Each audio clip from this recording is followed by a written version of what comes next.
How can poverty be a blessing? How can hunger be a blessing? How can suffering and mourning and insult be blessings? Rather, even in the context of the Old Testament, they were a curse. When Adam and Eve were created by God, they were placed in the Garden of Eden. They had everything and they did not know what suffering was. When Abraham was called, God promised him prosperity, not poverty. When the people of Israel were called out of Egypt, they were promised of a land flowing with milk and honey, with all the riches. How can poverty, hunger, insult, and suffering be blessings? Jesus gives a new interpretation. The Ten Commandments tell us what we should do, and the Beatitudes tell us what we should be doing and being. Both are important in our lives. Our riches, our prosperity, our well-being are blessings if we consider them so. If I think my prosperity, my wealth, my knowledge is everything, that if we deify them, and if our total dependence on these things, that could be a curse.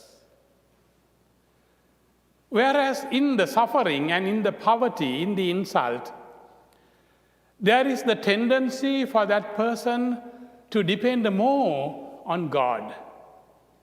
There is nothing bad in riches, neither there is anything good in poverty.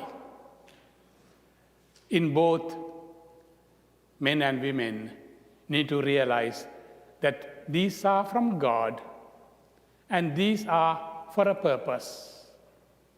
And our total dependence should not be on anything else but God alone. 19th century philosopher, German philosopher Friedrich Nietzsche, he writes and says, Beatitudes create a slavery mentality. Beatitude says, well, it is good for you to continue to be poor. Let them be exploited.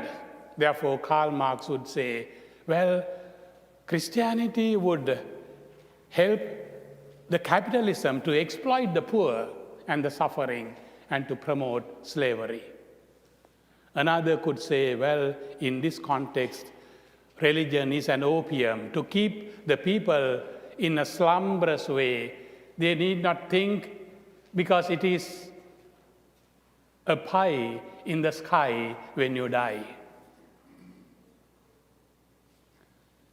Well, the Beatitudes tell us how we have to live, and the reward will be had already on earth and even after life. When we put God into our poverty, we are blessed. When we put God in our hunger, we are blessed. When we put God into our insult, we are blessed. When we put God in our false accusation, you are blessed. The need of God is a must. And beautifully, both in the first reading and in the responsorial psalm, well, Jeremiah presents two examples of a shrub in the desert, which doesn't have any growth because of the harsh weather and the climate. No growth is possible. It is barren there. He also gives the example of a tree which grows by a river. It is green. Coincidentally, whether the shrub or the tree, whether they are in the desert or by the river, both are exposed to harsh weather, drought. But there is a difference. The river, the tree which is by the river is green. Here we are used to the seasons. Hope you have also seen certain trees which bear fruit. You find fruits in the tree throughout the year. At least I have seen mango trees and avocado trees like that. Throughout the year, the tree is bearing fruit. Of course, the quantity of the harvest depends on the season. So whether it is season or out of season, it bears fruit. Whether in richness or hunger, if we have God in our life, we know how to face all the realities. In hunger, poverty, suffering, insult, false accusation, those are hard realities. You get offended, you get sad. It blocks you mentally, but once you go through these experiences, you come out as strong as ever. Maturity is a result of a person who goes through all these difficulties. In order to go through the difficulties, we need to have the presence of God. Happy is a man who keeps his trust in God.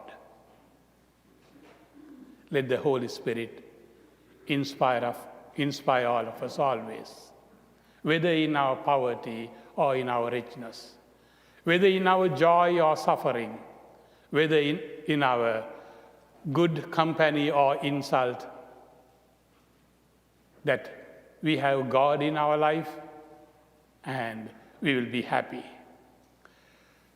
Happiness, the blessedness, is the Christian call. We have the cult of the saints. They were not born as saints, but they lived a life according to the beatitudes. And each one of us who are baptized, we are blessed, we are saints in potency. That is why it is said, there is a saint in every sinner.